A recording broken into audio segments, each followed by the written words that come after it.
मांग पूर्ण, 4500 प्लस परिवारों को का इंतजार खत्म।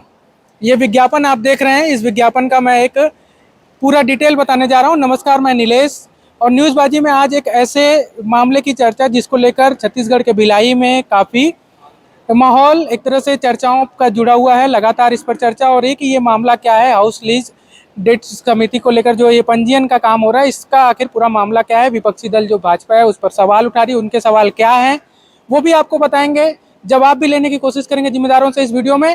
फिलहाल हम बात करते हैं ऐसे हितग्राहियों से जो है, जो इसका फायदा जिनको देने का दावा किया जा रहा है, वो इस मामले में क्या सोचते हैं। इस वक्त मैं सेक्टर 5 में हूँ। सेक्टर 5 में एक हेल्प डेस्क लगा हुआ है, आप देख सकते हैं यहाँ पर हेल्प डेस्क लगा हुआ है। और हेल्प डेस्क में जो पंजीयन कराने वाले लोग हैं, जिनको लीज पर दिया गया था मकान भिलाई स्टील प्लांट द्वारा, प्रबंधन द्वारा, उनका पंजीयन राज्य शासन की इकाई द्वारा कराया जा रहा है। ये मामला पूरा क्या है, हितग्राही है, मैं उनसे ही पहले समझने की कोशिश करता हूँ, फिर बाकी जो चर्चाएं हो रही थी उस पर आएंगे। जी नमस्कार, क्या नाम है आपका? जी भूपेंद्र कुमार वर्मा, सेक्टर 5 निवासी। आपका जो पंजीयन हो चुका है इस मामले के तहत? भिलाई में पहला लीज डीड रजिस्ट्रेशन मेरा ही हुआ है। अच्छा, आपका भिलाई में पहला लीज। एक बार बार जो लोग सवाल उठ रहा है इस मामले के बाद में, ये पूरी प्रक्रिया है क्या, थोड़ा समझाएंगे। लीज डीड था और अभी जब नहीं हुआ था रजिस्ट्रेशन और अब हो रहा है, दोनों में क्या अंतर है? पहले जो बीएसपी ने हमारे साथ एग्रीमेंट किया था वो सिर्फ 50 रुपए के स्टाम्प पेपर में एग्रीमेंट किया था। उसको हमको उसी समय रजिस्ट्रेशन करा था। बीएसपी ने हमें बताया नहीं, हमको अंधेरे में रखा। हमारे पास जो 50 रुपए के स्टाम्प पेपर में लीज एग्रीमेंट है उसकी कोई वैल्यू नहीं है अभी, जब तक उसको हम रजिस्टर्ड नहीं करेंगे। इसीलिए कि अभी हमारे विधायक महोदय, हमारे महापौर जी के भरसक प्रयास है लीज रजिस्ट्री के लिए चालू किया गया है, वो भी सेम रेट में 2000 जिस समय खरीदे थे उस रेट। रजिस्ट्रेशन आपका नहीं हुआ था और आज हो गया है, तो पहले नहीं हो रहा था तो नुकसान क्या था आपको, और अभी हो गया तो फायदा क्या है? भाई देखो, लीज डिड रजिस्ट्री एग्रीमेंट जो किया था बीएसपी ने, मैं बोला ना 50 रुपए के स्टाम्प पेपर में सिर्फ एग्रीमेंट किया था उसने। कोई भी एग्रीमेंट होता है उसको रजिस्टर्ड कराना होता है रजिस्ट्रेशन ऑफिस में, तब वो वैलिड होता है। बीएसपी ने नहीं करा, हमको धोखे में रखा। अभी मैं बता रहा कि हमारे महापौर विधायक जी ने अगर इस मुद्दे को निकालते नहीं तो हमको तो पता भी नहीं चलता कि नहीं कराना करके। जब तक रजिस्ट्रेशन नहीं होगा आपका डॉक्यूमेंट वैलिड है ही नहीं। वो अभी कम से कम रजिस्ट्रेशन होने से सरकार पार्टी है हमारे साथ, हम बीएसपी और सरकार तीनों पार्टी हो गए अभी। तो अभी कुछ भी इनवैलिड तरीके से रह रहे थे, मतलब पूरा 50 रुपए का वो वैलिड नहीं था। देखा जाए तो कोई वैल्यू नहीं था उसका। अच्छा, एक और भी एक चर्चा ये हो रही है कि जब रजिस्ट्रेशन होता है, आमतौर पर जब एक व्यक्ति कोई भी प्रॉपर्टी खरीदता है, मैं नॉर्मल केस की बात कर रहा हूँ, भिलाई स्टील प्लांट वाले मामले में क्या होगा वो आप स्पष्ट करिएगा। तब उसके नाम पर रजिस्ट्री होती है, उसके पास एक उसका कागजात जो आते हैं, उसमें ऋण पुस्तिका होती है, खसरा में उसका नाम दर्ज होता है, खसरा B1 खसरा वगैरह में। क्या यही प्रक्रिया इसमें भी हो रही है? प्रक्रिया सेम रहती है, जैसे हाउसिंग बोर्ड है, हुडको है, तालपुरी है, सेम प्रोसेस है। जो बीएसपी का हमने लीज में लिया है और जो लीज रजिस्ट्रेशन हो रहा है वो प्रक्रिया सेम। हाउसिंग बोर्ड लोग खरीदे हैं ना, उनके पास ऋण पुस्तिका तो नहीं है, किसी के पास ऋण पुस्तिका नहीं है, ना हुडको वाले के पास है ना तालपुरी वाले के पास ऋण। गवर्नमेंट जो जमीन बेचती है उसको ऋण पुस्तिका हो ही नहीं सकता जब तक उसको फ्री होल्ड नहीं। नेहरू नगर भी अभी वो था, लीज पे था। अभी उनको हमारे विधायक और हमारे महापौर जी के प्रयास से फ्री होल्ड कर रहे हैं, उसमें जिनको कराना है वो फ्री होल्ड करा रहे हैं।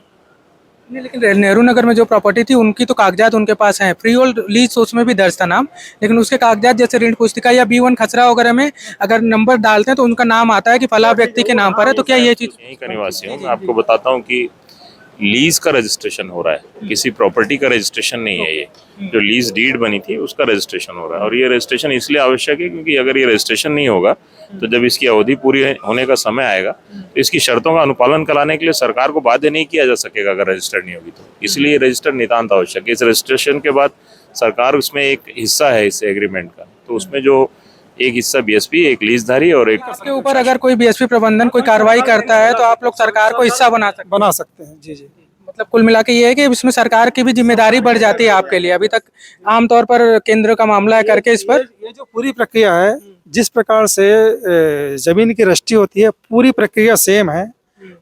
फीस भी उतनी लग रही है, सिर्फ ऋण पुस्तिका नहीं मिल रही। ऋण पुस्तक के सवाल, सारी प्रक्रिया सेम है। लीज डीड को लेकर जो मामला है इसमें बड़ी पहल महापौर नीरज पाल भिलाई नगर निगम के महापौर हैं, और ये जो क्षेत्र है भिलाई स्टील प्लांट का, जहाँ पे टाउनशिप में लीज डीड की बात हो रही है, ये भिलाई नगर निगम क्षेत्र का ही हिस्सा, एक बड़ा हिस्सा इसी में आता है। दूसरा एक रिसाली का भी कुछ एरिया आता है, लेकिन भिलाई नगर निगम में काफ़ी हिस्सा आता है। और ये दावा भी किया जा रहा है कि इनकी पहल पर, और यहाँ के क्षेत्रीय विधायक हैं देवेंद्र यादव, उनकी पहल पर ये सुविधा मिल पा रही है। नीरज जी, ये पूरा मामला क्या है? और एक लगातार सवाल भी जब से ये 3-4 दिन से चल रहा है प्रोसेस, विपक्षी दल के नेता जो हैं ये सवाल उठा रहे हैं कि बरगलाने की कोशिश की जा रही है, जैसा बताया जा रहा है वैसा कुछ नहीं है इसमें।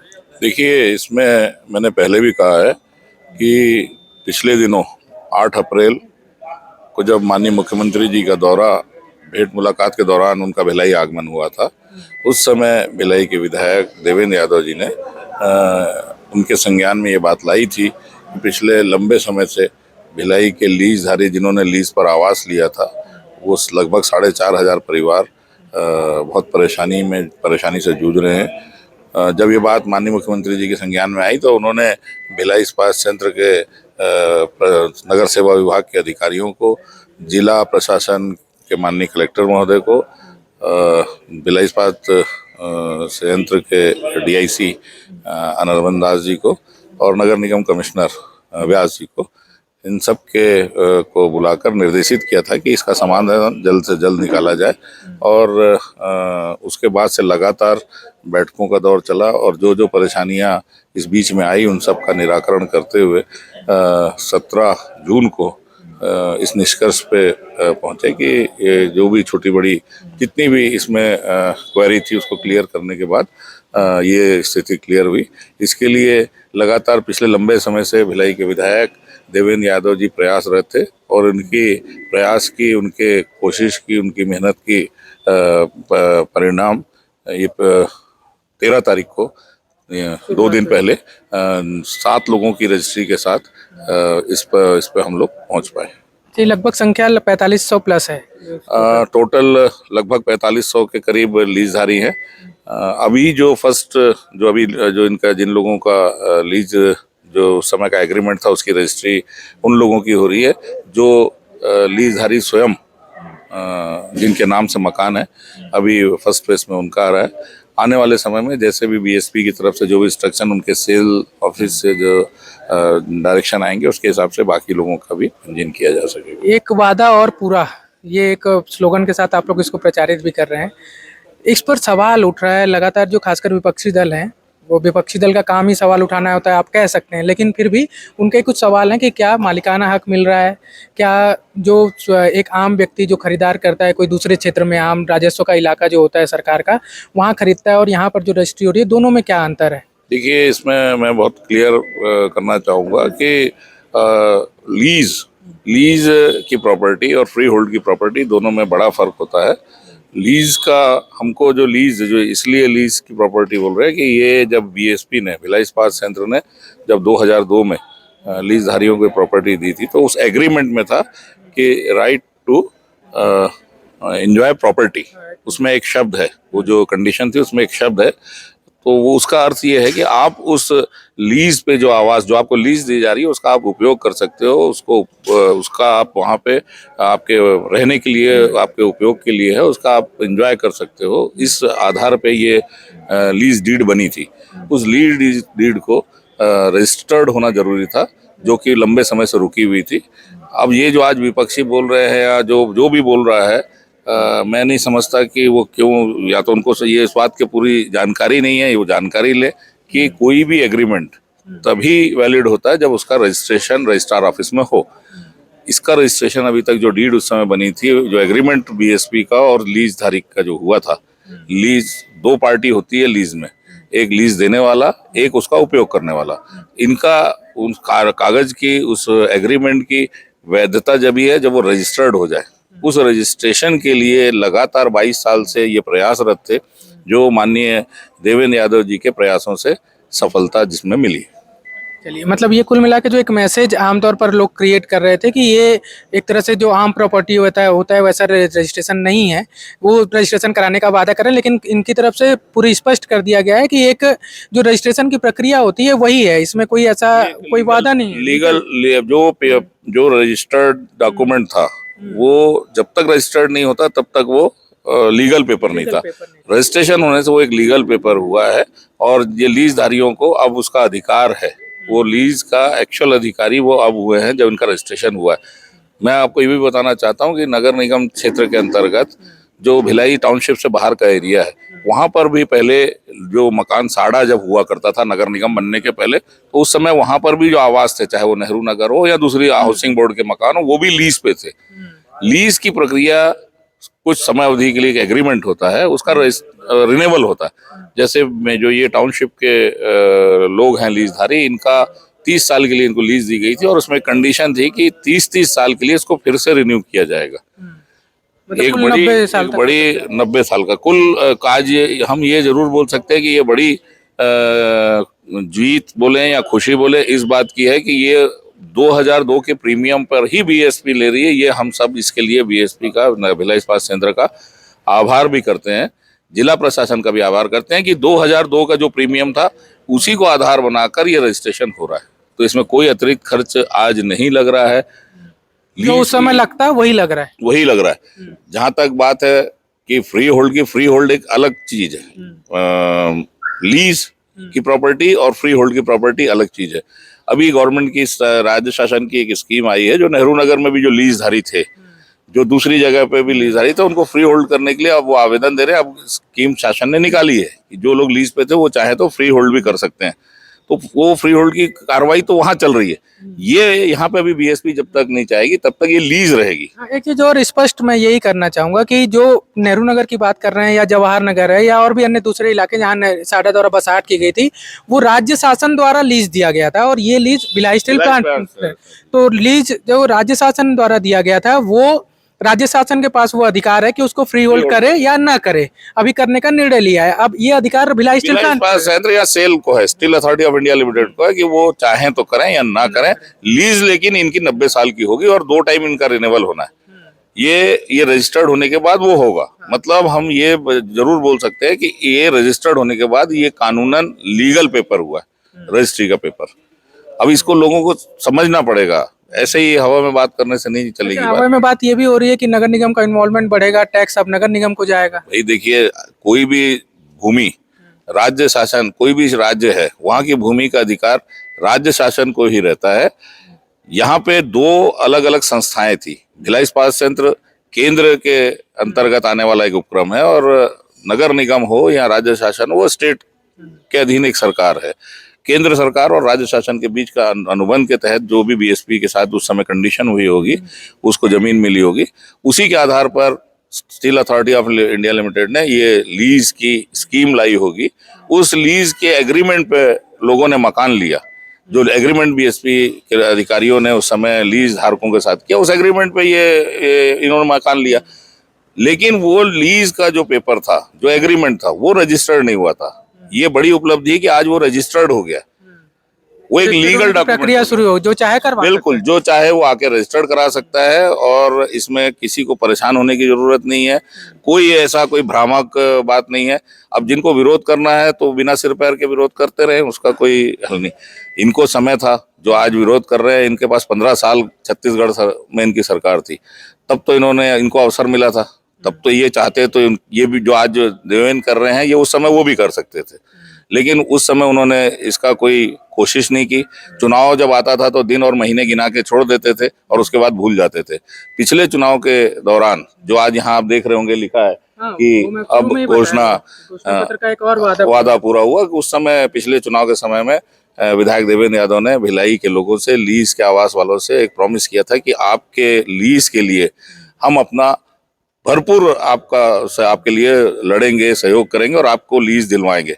आज उनका ये वादा पूरा हो गया। 13 जुलाई को ये वादा पूरा हो गया है और अब हम सबके लीज के रजिस्ट्रेशन की तरफ बढ़ रहे हैं। हितग्राही को सुना, बीएसपी लीज डीड के जो जिन्होंने अपना पंजीयन कराया है, उनके अपने क्या तर्क थे। महापौर नीरज पाल को भी सुना, नीरज पाल ने क्या कहा और उन्होंने क्या तर्क दिए और जो आरोप लग रहे थे। लेकिन इस पूरे मामले में जो आरोप लगाने वाला वर्ग है, खासकर बीजेपी की ओर से जो लगातार सवाल उठ रहे हैं, उनमें से एक है नितेश मिश्रा। भाजयुमो जो है, भारतीय जनता युवा मोर्चा के प्रदेश कार्यकारिणी के सदस्य हैं और लगातार सोशल मीडिया पर लीज डीड की जो प्रक्रिया चल रही है उस पर सवाल उठा रहे हैं। आपके सवाल जो हैं उसके जवाब हम, हालांकि पहले से कई सारे सवाल जो सोशल मीडिया पे थे उसके जवाब नीरज पाल ने इसमें दिए हैं। जैसा कि आप लोग आरोप लगा रहे थे कि क्या मालिकाना हक मिलेगा, तो उन्होंने कहा नहीं, जैसा पहले था चीज़ें वैसी ही रहेंगी। लेकिन एक बड़ा सवाल है कि पैसे लिए जा रहे हैं और उसके बदले में स्टाम्प पर बाकायदा रजिस्टर्ड किया जा रहा है। अब आपके क्या सवाल है? केवल एक पक्षकार बनने के नाम पर लगभग जिन्होंने ली थी, ऐसे जो बीएसपी के कर्मचारी थे, आज उनमें से 80% सेवानिवृत्त हो चुके हैं। उनसे 25 से 50 हज़ार रुपये तक की वसूली केवल एक प्रशस्ति पत्र बांटने के नाम पर, और साथ ही साथ अगर कहा जाए तो एक पक्षकार बनने के नाम पर छत्तीसगढ़ शासन ले रहा है। साथ ही साथ चर्चा तो ये भी चल रही है कि नियमितीकरण किया जाएगा। जब यह रजिस्ट्री नहीं है, भूमि स्वामी का अधिकार नहीं है, तो नियमितीकरण का आधार क्या होगा? नियमितीकरण पे तो अभी हालांकि उन्होंने कुछ, मैंने भी सवाल किया था तो उन्होंने कहा अभी इस पे कुछ नहीं है। और जब विषय आता ये है, जो विषय है अपन उसी और पे रही बात पक्षकार बनने की, जब शासन अगर लीजधारी से जब प्रॉपर्टी टैक्स ले रहा था तो वह तो स्वयं अपने आप में पक्षकार था। अगर संपत्ति का अधिकार, अगर शासन पक्षकार नहीं था तो उसे प्रॉपर्टी टैक्स लेने का अधिकार भी भूमि स्वामी से नहीं था, लीजधारी से लेना था उनको। बीएसपी से वो डील करते और बीएसपी से प्रबंधन से बात करते। जब प्रॉपर्टी टैक्स ले रहे हैं तो अपने आप वो पक्षकार बन जाते हैं। तो इसके लिए इतने सारे प्रपंच की आवश्यकता क्या थी? अब ये नितेश थे। मैं इस मामले में बाकायदा काफ़ी डिटेल के साथ मैं चाहता हूं कि कोई कंफ्यूजन न रह जाए किसी के मन में। और भिलाई के वरिष्ठ पत्रकार हैं, न सिर्फ वरिष्ठ पत्रकार हैं बल्कि भिलाई स्टील प्लांट प्रबंधन जो है प्लांट और उससे ज़मीनों और उनके जितने भी कार्य काज हैं उन पे जो काम काज हैं उन सारी चीज़ों पे गहरी समझ रखते हैं। 3 किताबें इनकी आ चुकी हैं और पत्रकारिता में जब से हम लोग इनको जानते हैं तो हम इनको भिलाई का विकिपीडिया भी कहते हैं। और विकिपीडिया क्यों कहते हैं इसके जवाब आप इस वीडियो में ज़रूर आपको मिल जाएगा। नमस्कार जाकिर जी। जाकिर हुसैन जी हमारे साथ, वरिष्ठ पत्रकार। ये पूरे मामले में जो लीज डीड की प्रक्रिया चल रही है अभी और उस पर जो राजनीतिक चर्चाएं हो रही हैं, राजनीतिक चर्चाएं, आरोप प्रत्यारोप एक अपनी जगह हो सकती है, एक्चुअल क्या बात है और इस पर कितना फ़ायदा, मैं इस पर एक पॉइंट टू पॉइंट अगर मैं आपसे सवाल का जवाब चाहूँ तो ये चाहता हूँ कि अगर ये जो रजिस्ट्रेशन की प्रक्रिया नहीं हुई थी, 20 साल से चलते आ रहा था, तो क्या नुकसान था, और अब अगर हो जा रहा है तो जो लीज धारक है उनको क्या फ़ायदा मिलने वाला है? देखिए, लीज जो है उसका नुकसान फ़ायदा की अगर हम बात करें तो 20 साल से तो चल रहा था, जैसा चल रहा है वैसा। अभी इसमें एक बड़ा जो बदलाव ये आया है कि इसमें राज्य सरकार इन्वॉल्व हुई है। ये जो पंजीयन या रजिस्ट्री की जो बात की जा रही है, रजिस्ट्री मतलब वो रजिस्ट्री नहीं है कि जो मालिकाना हक या उसकी हम बात करते हैं। ये रजिस्ट्री सिर्फ ये है कि जब सन 2000 से लेकर 2003 तक के जो हाउस लीज आया था, तो हाउस लीज के टाइम में जिन लोगों ने मकान लिया था उनका और भिलाई स्टील प्लांट मैनेजमेंट के बीच का एक एग्रीमेंट हुआ था और उसमें शर्तें तय हुई थी और उस हिसाब से मकान दिए गए थे। तो वो जो एग्रीमेंट हुआ था उस एग्रीमेंट को राज्य शासन ने एक वैधता प्रदान की है अभी है उस डीड को रजिस्टर्ड करके। मामला सिर्फ इतना ही है। तो कई बार लोग कंफ्यूज हो जाते हैं कि रजिस्ट्री मतलब वो मालिकाना हक वाली रजिस्ट्री ये नहीं है। हालांकि इस बात को नीरज पाल से जब मेरी बात हो रही थी, महापौर हैं, तो उन्होंने भी एकदम स्पष्ट कहा कि जो एग्रीमेंट आपका भिलाई स्टील प्लांट से हुआ है लीज डीड का लेकर, उस एग्रीमेंट में हम कोई परिवर्तन नहीं करने का हमारा अधिकार नहीं है। वो भिलाई स्टील प्लांट का अधिकार है या सेल का अधिकार है कि वो क्या करता है। ये जो है एक तरह से रजिस्ट्रेशन जो ये बात हो रही है, मेरा तो ये कहना है कि इसमें फायदा क्या होगा, जब चूंकि पैसा तो लोग दे रहे हैं जो लीज डीड में जो भी रजिस्ट्रेशन करा रहे हैं। हालांकि उन्होंने ये भी स्पष्ट कहा कि जिनको कराना है वही कराएंगे, हम लोग किसी को जबरदस्ती करके नहीं, आपको अनिवार्य है ऐसा नहीं है, जो कराना चाहते हैं वो कराएं। लेकिन इसमें 20 से 50 हज़ार रुपये, किसी का 70 हज़ार रुपये लैंड के हिसाब से, कितने लैंड का डीड हुआ है, उनका लीज में एग्रीमेंट हुआ है, उसके हिसाब से पैसे लग रहे हैं। तो ये पैसे देने का औचित्य क्या फायदेमंद है लीज धारकों के लिए, या जैसा चल रहा था वैसे तो चल ही रहा था, इसका कोई बड़ा फायदा नहीं होगा? इस पर हमें जैसा मैं बताया ना कि इसमें स्टेट गवर्नमेंट अब इन्वॉल्व हुई है, तो फायदा सिर्फ ये है कि मान लीजिए कोई विवाद की स्थिति बनती है, जैसे अभी 10 साल और बचे हैं, ये जो लीज जो दी जाती है वो सब नियम सबको मालूम है, 33 साल करके दी जाती है। तो 33 साल में 30 साल में फिर उसको रिन्यूअल किया जाता है। तो आने वाले 10 साल के बाद में वो लीज रिन्यूअल होगी, चूंकि 30 साल पूरा हो जाएगा। तो उस टाइम में अगर मान लीजिए कोई विवाद की स्थिति बनती है, तो अब ये जो है ये द्विपक्षीय ना होकर के त्रिपक्षीय होगा, तो उसमें राज्य शासन का इन्वॉल्वमेंट रहेगा। तो कोई भी हितग्राही जो है जिसका मकान है वो इस मामले में राज्य सरकार को भी इन्वॉल्व कर सकता है, राज्य सरकार से शिकायत कर सकता है। अभी तक की स्थिति ये थी कि 2 पार्टी के बीच में था, भिलाई स्टील प्लांट और जो हितग्राही था उसके बीच में था।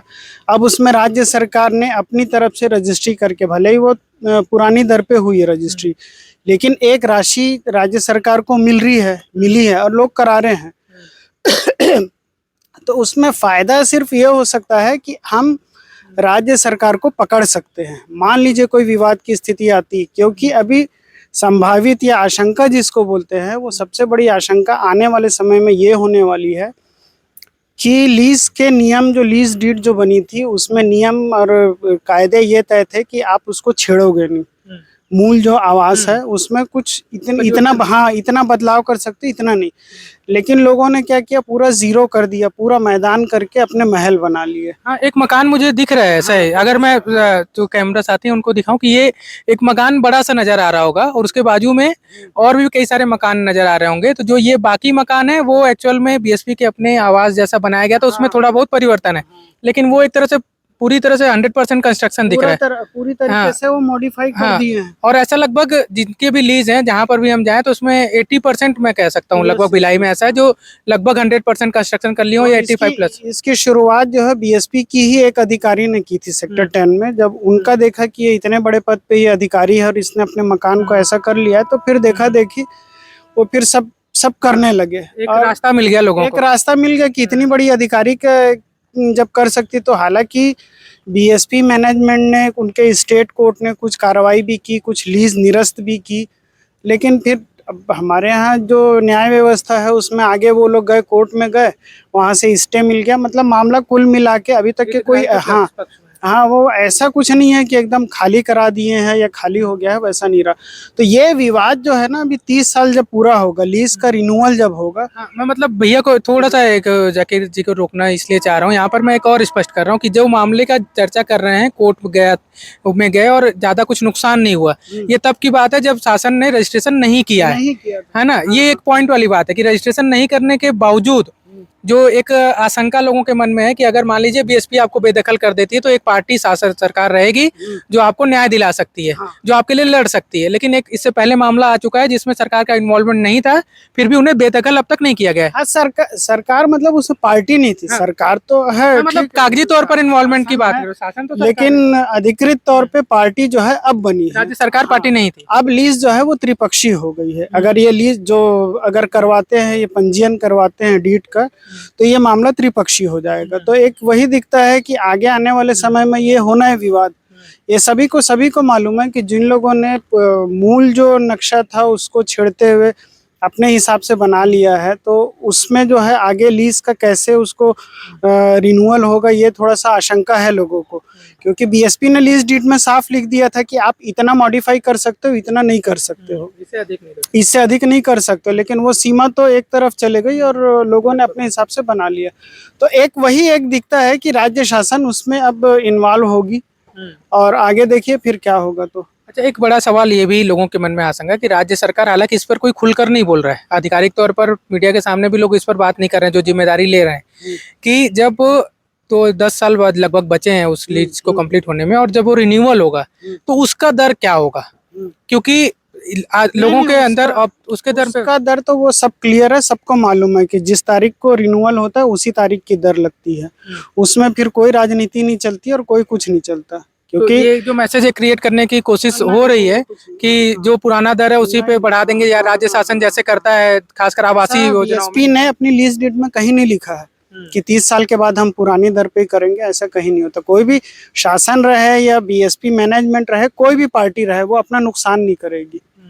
वो 30 साल पुराने रेट पे क्यों पंजीयन वो रिन्यूअल करेगी। मान लीजिए राज्य सरकार पहल करे, बीच में बोले भैया इतने बड़े लोग हैं, इतनी बड़ी संख्या है, कहाँ जाएंगे। राज्य सरकार भी नहीं करेगी, क्योंकि वो फिर उसमें कोई ना कोई पक्ष जो है वो कोर्ट चले जाएगा, तो वो एक अलग एक मामला एक अलग रास्ते पे चले जाएगा।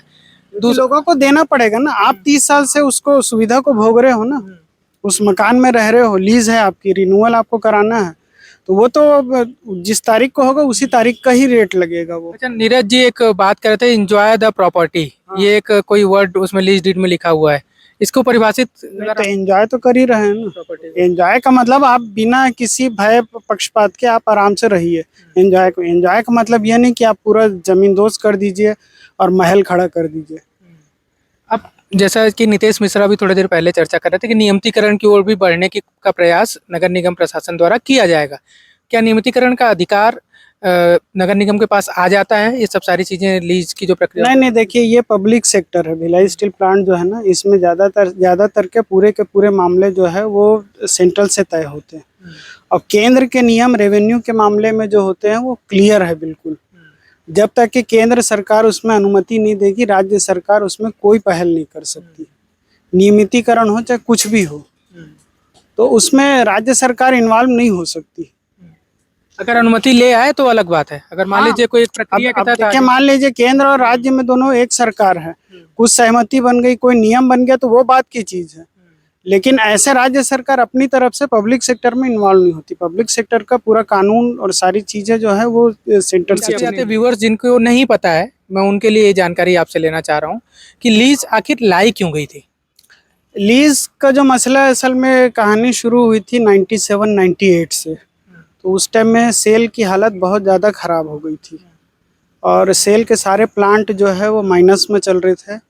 और उसी टाइम में प्राइवेट पार्टीज़ भी सब आई हुई थी, मतलब ग्लोबलाइजेशन जब चालू हुआ, नई इकोनॉमिक पॉलिसी आई, तो प्राइवेट पार्टी भी आई हुई थी। तो सेल के प्लांट का लगभग वो, मतलब सीधी लैंग्वेज में बोला जाए तो भट्टा बैठ रहा था। तो उस टाइम में हालत ये हो गई थी कि BIFR एक होता है सेंट्रल गवर्नमेंट का, जो सिक यूनिट को की पहचान करके उसको बंद करने की अनुशंसा करता है। तो हालत ये हो गई थी कि सेल जो है वो BIFR में जाने वाला था। तो उस मतलब बंद होने की कगार पे लगभग आ गया था। बंद होने की कगार पे था, मतलब माइनस में जा रहा था। जो करोड़ों में प्रॉफिट होता था वो माइनस में हो रहा था। तो उस टाइम में सेल के चेयरमैन थे अरविंद पांडे, और सेल बोर्ड ने उस टाइम में फिर डिसीजन लिया कि हमारे जो एसेट्स हैं, हमारी जो परिसंपत्ति जिसको बोलते हैं, उसको बेचना पड़ेगा, नहीं तो हमारी हालत खराब है, हम आगे पुराना कर्जा नहीं चुका पाएंगे, कर्मचारियों को तनख्वाह नहीं दे पाएंगे, ये वाली स्थिति थी। तो फिर 2000 में फिर से लीज लाई गई। और एक इसमें रोचक पहलू यह है कि जिस टाइम में लीज आया था तो सुगबुगाहट तो शुरू हो गई थी भिलाई में। उस टाइम में कुछ मंत्रियों ने भिलाई में पोस्टर भी चिपकाए थे कि हमारे रहते भिलाई का एक मकान BSP नहीं बेच पाएगी। ये कब की बात होगी लगभग? ये 2000 की बात है। 2000 मतलब अगर हम मध्य प्रदेश शासनकाल से छत्तीसगढ़ बना हुआ था। नहीं, छत्तीसगढ़ नहीं बना था, छत्तीसगढ़ तो नवंबर में बना। 2000 में शुरुआती टाइम की बात थी। फिर भी कांग्रेस की सरकार थी उस समय, मुझे ध्यान है, मध्य प्रदेश में दिग्विजय सिंह की ही थी, क्योंकि वो शायद वो कुछ मंत्री लोग अपना महत्व चाह रहे थे। हालांकि बाद में फिर चूंकि यहाँ मैनेजिंग डायरेक्टर बैठते थे, मैनेजिंग डायरेक्टर माने सेल के भी डायरेक्टर होते हैं, तो वो फिर तब मुख्यमंत्री अजीत जोगी और बाकी लोगों से इन लोगों की काफ़ी चर्चा हुई, और फिर वो ऐसा कोई, मतलब विवाद कोई ऐसा तूल नहीं पकड़ पाया। वो थोड़ा सा महत्व चाह रहे थे कुछ मंत्री जो है, जो भिलाई और आसपास रहते हैं। फिर बाद में वो चीज़ें फिर ख़त्म हो गई। BSP ने उसके लिए बाकायदा मुहिम चलाया मकान के लिए। जब पहला फेस आया तो लोगों को समझ में नहीं आया कि कैसे BSP मकान बिक जाएगा, कैसे लेंगे तो फिर क्या मिलेगा, लोग संशय में थे। तो BSP ने स्कूल के टीचर्स जो हैं और टाउनशिप के जो कुछ एम्प्लॉई हैं, उसकी टीम बना के लोगों को घरों घर भेजा। घर घर में जाके वो टीम जाके लोगों को कन्विंस की कि देखो अभी कंपनी के बुरे दिन है तो आप मकान ले लो। तो लोग मतलब मना करते थे कि क्या करेंगे, इसमें तो रजिस्ट्री नहीं होगी, मालिकाना हक नहीं मिलेगा। तो उन लोग को समझाया गया कि नहीं, आपने कंपनी के लिए इतना किया है, BSP के लिए इतना किया है, आज BSP की हालत ख़राब है। तो बड़ा मतलब मुश्किल होता था कन्विंस करना लोगों को कि मकान ले लो। लोग लेते नहीं थे। पहला आया, दूसरा आया, तीसरा आया, तो ये फेस आते गया। धीरे धीरे लोगों को समझ में आया। HDFC ने उस टाइम में लोन भी वो किया, देना जो है भिलाई स्टील प्लांट के एम्प्लॉइज को, हाँ, जो लेना चाहते हैं। माने उन लोगों ने शर्तें इतनी शिथिल कर दी कि BSP के एम्प्लॉय को भी देंगे, प्लस अगर कोई एम्प्लॉय गुजर चुका है, दिवंगत भी है, तो उसके बच्चे को देंगे। आप क्लेम करो कि हाँ मेरे माँ बाप BSP में थे, जो भी थे, ये उनका कार्ड है, तो कागज है, उनको भी मकान देंगे। तो इतना मतलब इतना शर्तों को शिथिल किया गया ताकि लोग मकान को ले। तो लोग धीरे धीरे जब समझने लगे, तब तक के सेल मैनेजमेंट को समझ में आया कि शायद हम गलती कर रहे हैं अपने ही एसेट्स को बेचकर। थोड़ा मार्केट भी सुधरने लगा था, इंटरनेशनल मार्केट जो स्टील का है वो भी सुधरने लगा था। तो सेल ने अचानक से उसको बंद कर दिया 2003 में। तो तब से लीज के 6वें फेज को लेकर के लोग फिर सड़कों पे उतरने लगे। माने ये लीज का 6वां फेज एक ऐसा मुद्दा है कि जिसपे BSP ऑफिसर एसोसिएशन और सेल के एग्जीक्यूटिव फेडरेशन होती है, सेफी, विधानसभा, लोकसभा, ये सारे चुनाव लोग जीत चुके हैं। लीज का ऐसा मुद्दा है। अभी भी तो राजेंद्र परगनिया जी के नेतृत्व में हाउस लीज संघर्ष समिति कितने दिनों से काम कर रही है, लगातार हर संडे बैठक करते हैं। ये अलग एक मुद्दा है, लेकिन सवाल ये फिर आखिरी में वही उठता है कि क्या कभी फ्यूचर में मालिकाना हक जो मकान लीज पे ले चुके हैं उनको मिल सकता है? क्या कोई ऐसा नियम बन है, कोई एग्जाम्पल ऐसा है? नहीं, रेवेन्यू का जो नियम होता है वो 33 साल 3 बार जो है लीज रिन्यूअल किया जाता है, फिर 99 साल में वो परमानेंट जो पार्टी रहती है उसका हो जाता है वो। तो ऐसा 99 साल में वो लीज जो है वो रजिस्टर्ड हो जाती है। तो आज जो लोग हैं उनकी आने वाली पीढ़ी 99 साल के बाद में मालिकाना हक भोगेगी। नहीं तो ऐसा कोई एग्जाम्पल आपको? नहीं, एग्जाम्पल ऐसे बहुत सारे एग्जाम्पल रहते हैं। जैसे बांग्लादेश की 3 बीघा जमीन थी, उसको भारत सरकार ने 99 साल कंप्लीट होने के बाद में वापस किया बांग्लादेश को। बांग्लादेश का मालिकाना हक हो गया उस पे। तो ऐसे हमारे यहाँ पे भी बहुत सारे रहते हैं, 99 साल कंप्लीट होता है, उसके बाद में अगर उनका लीज रिन्यूअल है बराबर वो शर्तों के हिसाब से 33 साल में किए हैं तो उनको हो जाता है वो। अच्छा, क्या यही एक कारण है कि इनके लीज में जो चर्चा हो रही थी 30 साल का लिखा हुआ है, ताकि वो 33 वाला क्राइटेरिया कभी पूरा ही ना हो पाए? क्या ऐसा भी कोई मामला है? वैसे 30 या 33 रहता है। अच्छा, उसमें कुछ कंफ्यूजन किस वो वैसा रहता है। वो 99 टोटल 99 साल। असल में होता क्या, जैसे बीएसपी की यहाँ पे जो जितनी जो जमीन जो एक्वायर हुई थी उस जमीन पे बहुत सारे सब निर्माण हुए, कंस्ट्रक्शन हुए, तो उनको उस टाइम में जो लीज जो दी गई थी उसको 30 साल में रिन्यूअल किया गया। जैसे बहुत सारे सिनेमा हॉल है, क्लब है, होटल हैं, जो बड़े बड़े कंस्ट्रक्शन है उन सब की तो 30 साल उनका कंप्लीट हो गया था। बहुत सारों का 30 साल जो है वो 94 में कंप्लीट हुआ, किसी का 2004 में कंप्लीट हुआ, लेकिन अभी तक के उनके लीज रिन्यूअल की प्रक्रिया चल रही है। तो वो लंबी प्रक्रिया चलती है, वो 20 साल 22 साल के बाद में जाके कहीं होती है। चलिए, तो कुल मिलाकर इस पूरे मामले में जो एक चर्चा चल रही है भिलाई में खासकर, पहला तो और एक चीज जो भिलाई के बाहर या छत्तीसगढ़ के बाहर के हमारे व्यूअर हैं, और जब भी हम बीएसपी बार बार कह रहे हैं तो बीएसपी का मतलब भिलाई स्टील प्लांट है, क्योंकि कई बार छत्तीसगढ़ के बाहर बीएसपी को बहुजन समाजवादी पार्टी जो है, बहुजन समाज पार्टी, उसके तौर पर भी मतलब उसकी पहचान हो जाती है। तो बीएसपी जो है वो भिलाई स्टील प्लांट है। इस वीडियो में जब जब भी बीएसपी नाम लिया गया तो भिलाई स्टील प्लांट से उसका संबंध है।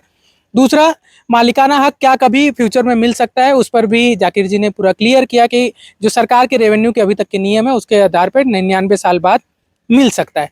लेकिन अभी जो चर्चा, बार बार जो आरोप और सरकार की ओर से जो प्रचार प्रसार, दोनों पे जो सवाल उठ रहे थे उस पर पूरी तरह से स्पष्टीकरण हो गया है। मालिकाना हक जैसी कोई बात नहीं है। मालिकाना हक अभी भी नहीं मिल रहा है रजिस्ट्रेशन कराने के बाद भी।